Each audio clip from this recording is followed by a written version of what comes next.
창세기 42장 21절과 22절을 다 같이 읽겠습니다. 그들이 서로 말하되 우리가 아우의 일로 말미암아 범죄하였도다. 그가 우리에게 액을 할 때에 그 마음의 괴로움을 보고도 듣지 아니하였으므로 이 괴로움이 우리에게 임하도다.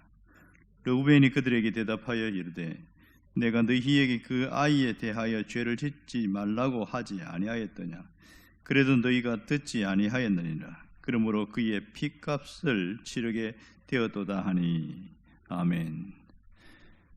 요셉이 형들을 스파이로 몰면서 엄하게 묶고 감옥에 가두었습니다. 형들은 감옥 안에서 생각하지도 못한 일들을 겪고 나서 자신의 과거가 떠올랐습니다.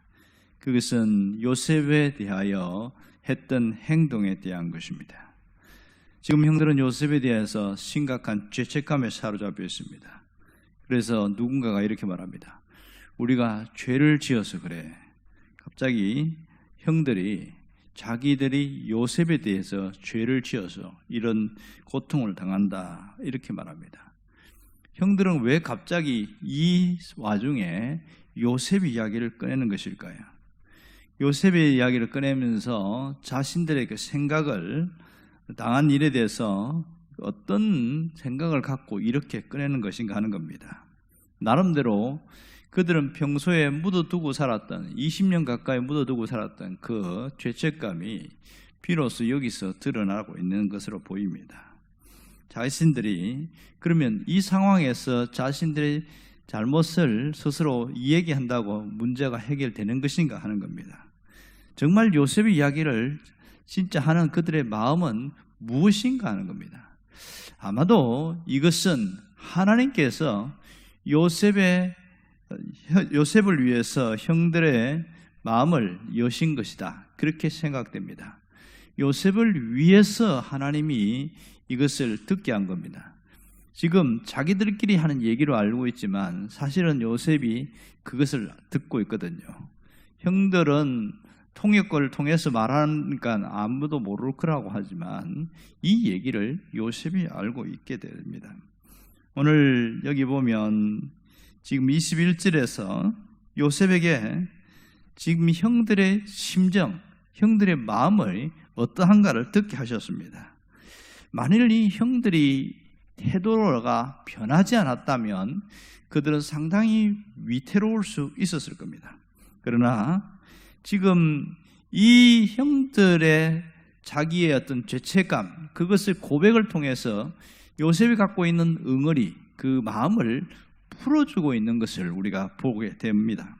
사실 우리는 어떤 가해자와 피해자가 있을 때 어떻게 해서 해결되냐면 가해자가 직접 가서 피해자에게 잘못을 인정하게 될 때, 시인할 때에 그 마음이 풀리는 것이 일반적인 원리입니다. 다른 사람이 와서 아무리 얘기해도 사실은 소용이 없습니다.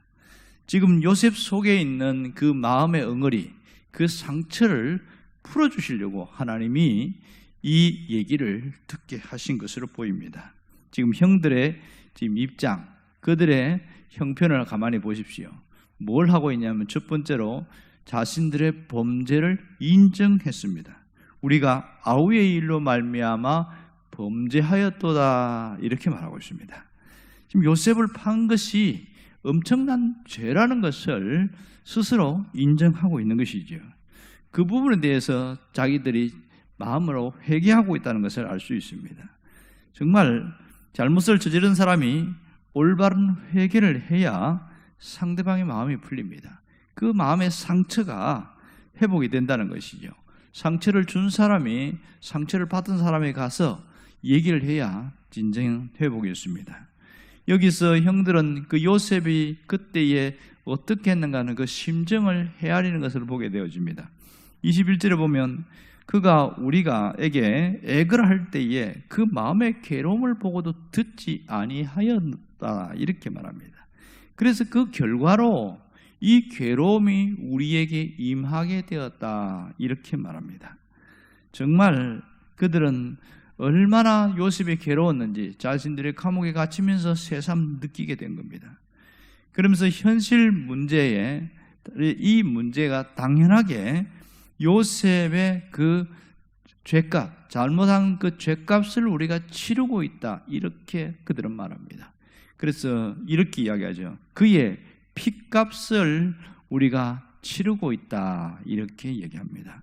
정말 정신을 차린 거죠. 요셉에 대해서 뭔가 많은 변화가 있는 것을 압니다.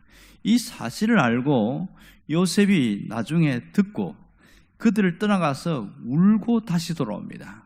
이 요셉이 이 형들이 하는 말을 듣고 정말 이 형들이 변했구나, 어느 정도는 변했구나, 지금 잘못을 뉘우치고, 그래서 눈물을 흘리고 다시 돌아오는 그런 모습들이 이어지고 있습니다. 20년의 한 맺힌 서러움과 그 엉어리가 풀리는 시간입니다. 하나님은 요셉이 직접 형들의 대화를 듣게 하셔서 그 마음을 치유하신 장면을 보고 있습니다. 오늘 우리는 자신들이 모르는 그런 자기의 잘못을 모르고 살고 있는 사람들이 상당히 많습니다. 특별히 잘못을 했음에도 불구하고 별것 아니라고 생각하고 또 당연하게 생각하고 뭐 그럴 수도 있지 뭐 이렇게 생각하고 나아가게 됩니다. 그런데 심지어 다른 사람은 그것 때문에 큰 마음의 상처를 받고 아픔이 오랫동안 겪게 되는 일들이 굉장히 많습니다. 이런 일들은 우리 상황에도 굉장히 많이 나옵니다.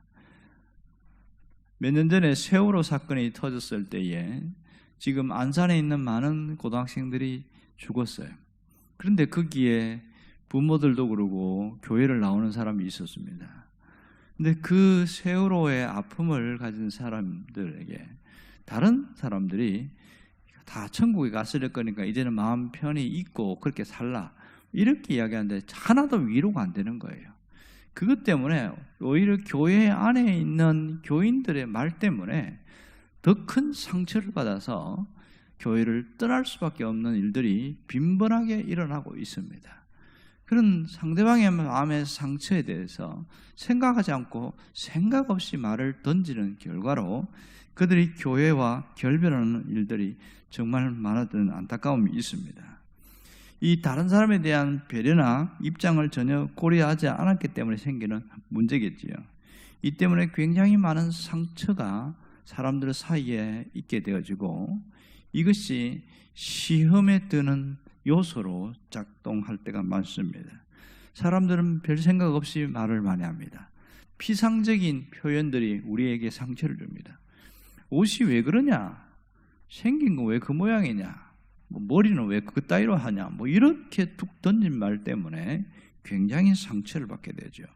그러면 다른 사람이 아니 말을 왜 그렇게 하시냐고, 그래도 똑같이 말이라도 좋은 말을 하면 될 텐데 왜 그런 짓이냐고, 그러면 아 내가 좀 잘못 실수했구나, 이렇게 깨닫는 사람들은 많지 않아요.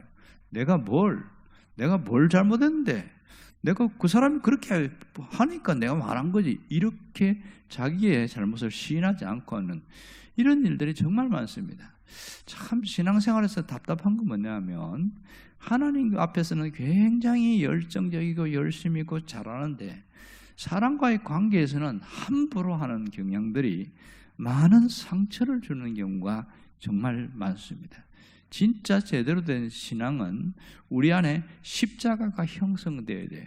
위로 수직적인 하나님과의 관계가 좋아져야 하고, 그것이 옆으로 사람과 사람 사이의 배려와 친절과 좋은 관계, 상대방의 입장을 생각하는 이런 것들이 되어져야 좋은 신앙이라고 할 수 있겠지요. 오늘 하나님은 우리가 어떻게 살기를 원하실까요? 정말 내가 진실한 마음으로 믿는다면 관계가 틀어진 것에 대해서 관계를 회복해 나가라는 겁니다. 사람은 실수할 수도 있고 말을 잘못할 수도 있고 문제가 터질 수도 있습니다. 문제는 그것을 그냥 무조건 덮어버리려고 하는 게 문제입니다. 관계가 틀어졌을 때에 그 관계 회복을 위해서 움직이는 그 몸부림이 굉장히 중요합니다. 관계 회복을 위해서는 첫 번째로 인정해야 됩니다. 자기의 잘못을 인정하는 것이 대단히 중요하고, 두 번째로 그 잘못을 인정했다면 진심을 보이는 것이 필요합니다. 진심으로 미안하면 미안하다고 사과하고 속에 있는 진정성을 보이는 것이 대단히 중요한 일이겠죠. 결국 이렇게 할 때 다시 관계가 회복되어 나갑니다. 하나님은 우리가 생각하는 것, 우리가 움직이는 이 모든 것을 굉장히 중요하게 생각하고 있습니다. 내가 상대방의 마음을 아픈 것을 다 치유해 줄 수는 없습니다. 그러나 우리가 상대방의 아픔을 이해할 수 있습니다. 혹시 우리는 실수할 수 있지만 반드시 중요한 것은 관계 회복을 위한 움직임이 대단히 중요합니다. 오늘 우리가 두 가지를 꼭 해야 됩니다. 혹시 누구에게 잘못한 일이 있다면 용서를 구하는 것이 해야 될 일이고, 또 하나는 내가 누군가로부터 상처를 받게 되었다면 그것에 대해서 내가 스스로 털어버리고 일어나는 것이 대단히 중요합니다. 이 일들은 우리가 끊임없이 해야 될 작업이라 할 수 있겠지요. 상대방의 진심으로 잘못을 인정할 때에 그 관계가 회복되고 그 사람의 상처도 치유됩니다. 또 내가 어떤 잘못한 것에 대해서, 상대방이 잘못한 것에 대해서 내가 받아들이는 것도 중요합니다. 그럴 수도 있겠지. 저 사람이 아직도 신앙도 어리고 생각이 어리고 인격이 그런 모양밖에 안 되니까 그럴 수 있겠지 하고 내가 마음으로 받아들고, 하나님, 내가 이런 일 때문에 내가 상처를 받았어요. 이 고백이 대단히 중요합니다.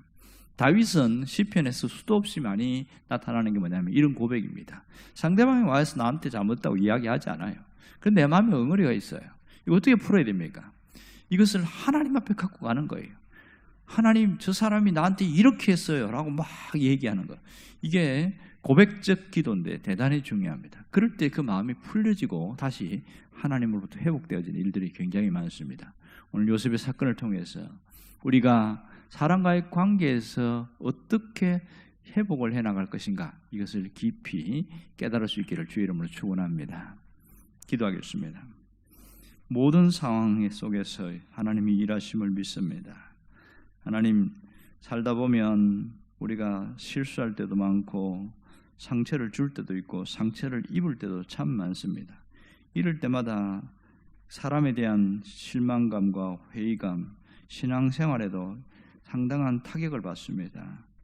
혹시 우리가 누군가에게 실수하거나 잘못한 일이 있다면 먼저 내가 진심으로 잘못을 용서를 구하고 다시 관계가 회복되도록 도와주시며, 상대방이 나에게 상처를 주었을 때에 이것을 품고 가지 않게 하시고 하나님 앞에 갖고 나와서 이 문제를 해결해 나가는 성숙한 신앙인이 되게 하여 주시옵소서.